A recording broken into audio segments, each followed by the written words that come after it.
মহারানীর মতোই বসে আছে। এই যে দেখেন কোথায় বসে আছে, তাও আবার ওভেনের ওপরে। বাহ, দিব্যি আয়েশ করে বসে আছে, কোনো কিছুর মানে কেয়ার করার কোনো কিছুই নেই।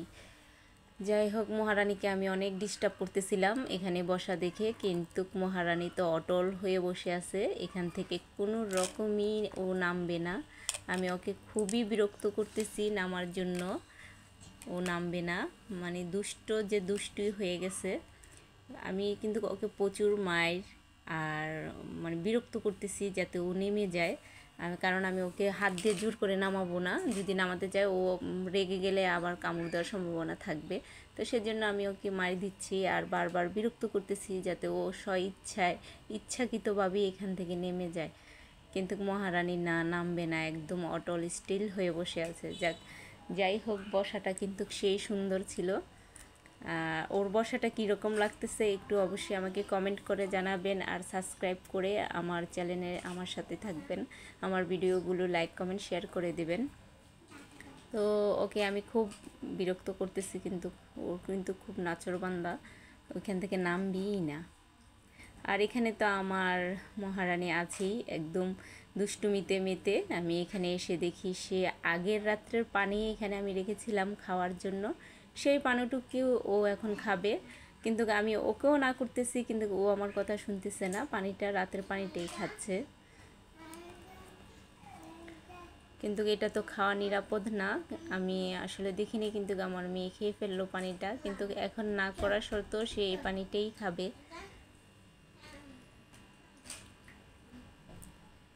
সে হলো আরেক নাচরবান্দা বুড়ি, যা বলে তাই করে। আমি অনেক চেষ্টা করেছিলাম গ্লাস টানার জন্য পানিটা যাতে আর না খায়, কিন্তু না, ও আমার কথা শুনবে না, একদম পানিটা পুরোটা পানিই শেষ করবে। এদিকে তো আমি রান্না বসিয়ে রাখছি, আর এখানে মাংস আমি ভাজতেছিলাম। আর অবশ্যই হয়তো বা কারো মনে প্রশ্ন আসতে পারে যে আমি রুটি ছেঁকার তাওয়াতে কেন মাংস ভাজি। যারা আমার ভিডিও আগেরগুলো দেখেন অবশ্যই তারা বুঝতে পারবেন। আমি আগেও বলেছি যে রুটি ভাজার তাওয়াতে মাংস ভাজলে কিন্তু মাংস সহজে লাগে না। আর এদিকে আমি সব কিছু মশলা একসাথে পেস্ট করে ফেলেছি, জিরা সহ একসাথে দিয়ে পেস্ট করে ফেলেছি। এখানে কিছু মাংস আছে, সেগুলো আমি ভেজে নেব। এই যে মোটামুটি মাংস হয়ে গেছে। আর এখানে এসে দেখি মেয়ে আমার পুরো গ্লাসের পানি, মোটামুটি ভালো পানি ছিল, সবগুলো পানি খেয়ে ফেলছে। আমার কথা তো শুনলেই না, মনে হয় সম্ভবত পানি খাওয়ার সময় দাঁতে মনে হয় লাগছে গ্লাসটা। এই যে পুরো পানি শেষ, পানি পুরোটাই শেষ করে ফেলেছে, কিন্তু সে আছে অবশ্যই এখন দাঁত নিয়ে, মনে হয় দাঁতে গ্লাসে একটু টাচ খেয়েছে, তো মানে আমাকে দেখাচ্ছে বারবারই যে এখানে লাগছে। তো লেগে তো গেছেই, কিছু করার নেই। আর এখানে মহারানী জিদ করে এসে আবার এখানে গাল ফুলিয়ে বসে আছে। বা যে দিতেছে, টানা দিচ্ছে, মনে হচ্ছে যে খুব ক্লান্ত, আর ভাব একটা নিয়ে বসে আছে। ভাব দেখলে মনে হয় খুব রাগ করেছে, আর ওর স্বভাবও রাগ করা।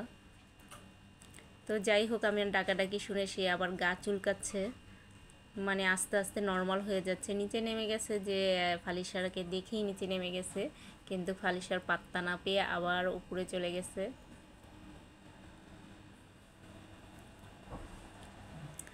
এখানে আমি এখন তরকারি বসাবো, যেহেতু আমার মাংস অলরেডি ভাজা হয়ে গেছে। তো আমি এখন মশলাগুলো দিয়ে দিলাম, আর সব কিছু মশলা দিয়ে আমি মশলাটাকে ভালোভাবে একটু ভেজে নেব। কালার কিন্তু অনেক সুন্দর কালার চলে আসছে।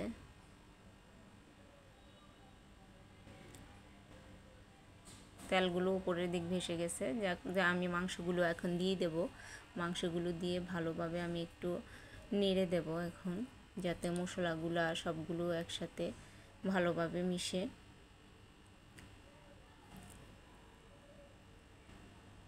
তো যারা যারা আমার চ্যানেলটা সাবস্ক্রাইব করেন নাই অবশ্যই সাবস্ক্রাইব করে নেবেন। আমি একটু ঢেকে দেই কিছুক্ষণের জন্য, বা অনেক সুন্দর একটা কালার চলে আসছে। আর আমার আরও সুন্দর সুন্দর ভিডিও, ফানি ভিডিও, মজার ভিডিও, রান্নার ভিডিও পেতে হলে অবশ্যই আমার চ্যানেলটা ঘুরে আসবেন আর সাবস্ক্রাইব করে দিবেন।